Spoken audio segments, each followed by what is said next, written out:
Hello everyone, welcome to your English class. Today we will continue with the explanation of Unit-8, The Visitor, Part-4.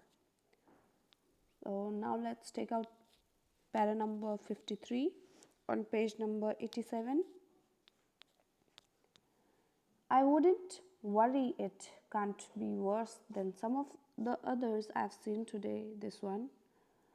The Nazi soldier said that your basement cannot be as a mess as I have seen others today.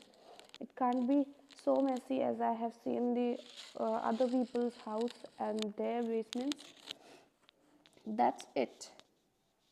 The longest 3 minutes in Haberman history. Now it's being said here that those 3 minutes were the longest 3 minutes of Haberman family's history. Papa sat at the table. Rosa prayed in the corner, mouthing the words. Lessel was cooked. Her knee, her chest, the muscle in her arms, I doubt. In this para, it's being said that all the three members of the family were worried. They were so much worried that everyone was silent. They were all praying to themselves. And here it's being said that Lessel was cooked. What is the meaning of cooked? Was in a very bad condition, physically hurt and feeling disturbed. It's being said that Lessel was in a very bad condition because she was physically hurt and mentally she was disturbed because she was worried that what will happen next, whether the Nazi member will find out that they have hidden a Jew in their house or not. All this was going on in her mind. Any of them had the audacity to consider what they'd do if the basement was appointed as a shelter. What is the meaning of audacity? Audacity means courage to think that the Nazi would not discover Max hidden in the basement. Here it's being said that the narrator of the story is saying that he doubts that any of them was thinking that the Nazi member will not find the person hiding in the basement, and what will happen if they appoint their basement as a shelter. They had to survive the inspection first. Para number 57. They listened to Nazi footsteps in the basement. There was the sound of measuring tape. Lessel could not ward off the thought of Max sitting beneath the staircase to the basement, huddled around his sketchbook, hugging it to his chest. Now here it's being said that the Haberman family could hear the Nazi members' footsteps going down the basement and the sound of measuring tapes. Lessel could not put away the thought. Ward off means protect herself against. She was not able to put off the thought that Max, who was a Jew, he was sitting beneath the staircases of the basement. Huddled means sat with his arms and legs held tightly. He was sitting under the staircases in a very tight position, we can say, and holding his sketchbook, hugging it to his chest, he was sitting over there. So this thought was coming again and again in Lessel's mind. She was very much afraid that what will happen if the Nazi member will find out that a person is hiding there. Papa stood, another idea. He walked to the hall, called out, "Everything good down there?" Papa stood there and he then called out that if everything was good in the basement or not. The answer ascended the steps on foot of Max Vanderberg. Another minute perhaps. The answer which came from from the downstairs made them surprise and made them wonder what will happen now. The Naji member said, "Another minute I will take. Would you like some coffee, some tea?" "No, thank you." Now, Papa also asked that soldier that if he would like to have some tea or coffee. The soldier replied that no, there's no need, and he thanked him. When Papa returned, he ordered Lessel to fetch a book for Rosa to start cooking.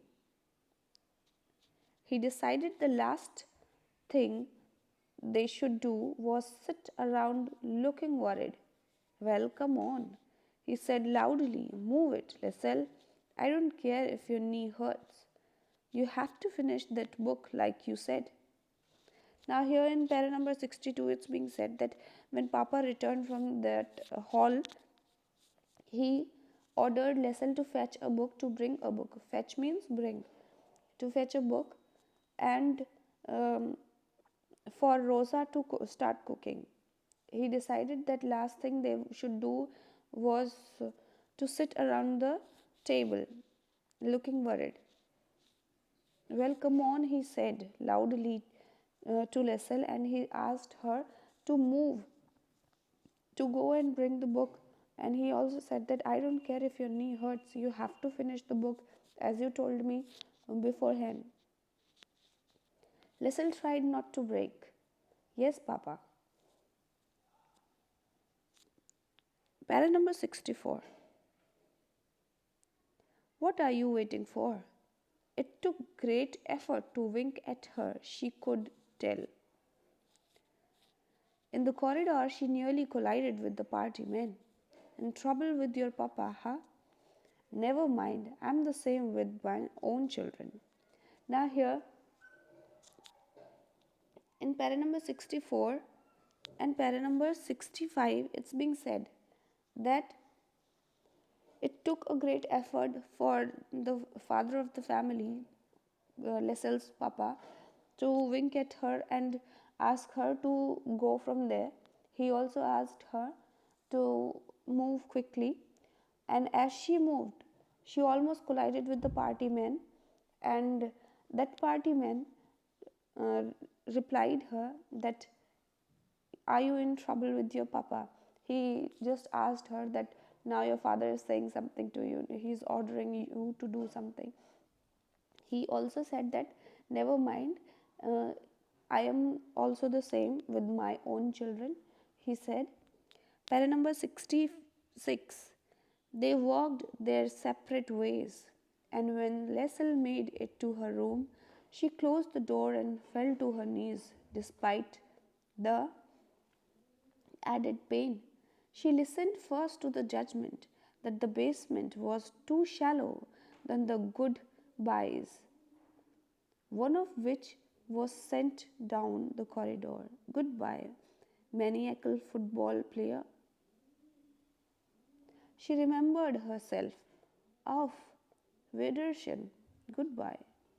Now, here in this para, it's being said that in spite of getting hurt, in spite of having more pain, Lessel, when she reached her room, Lessel fell onto her knees and started